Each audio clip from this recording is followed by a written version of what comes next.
To make a blown fuse indicator circuit, we need a 1N4148 diode, one red and one green LED, and a 1 kilo ohm resistor. To test the circuit, we can use a wire instead of a blown fuse.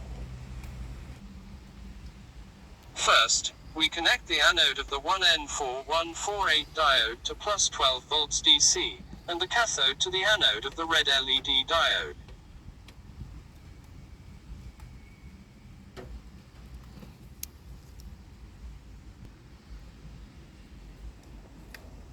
Then we connect the cathode of the red LED diode to the 1 kilo ohm resistor, and from the resistor to minus 12 volts DC.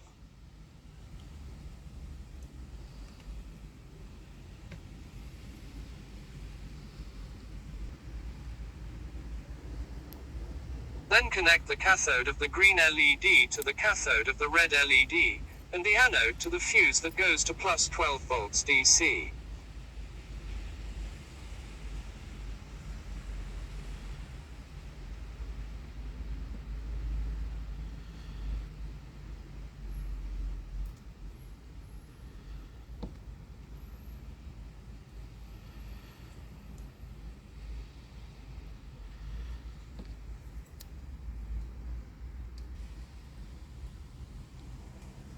In our example, we simulate a blown fuse with just a wire.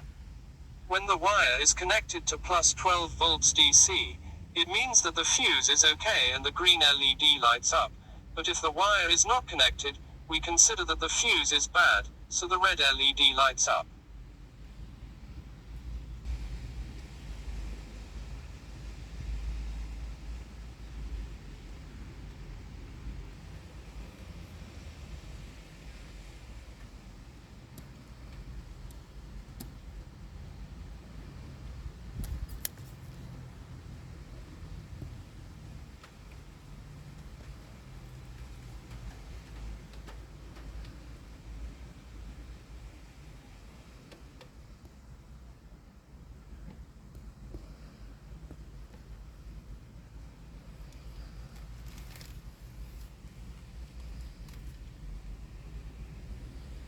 Thanks for watching the video.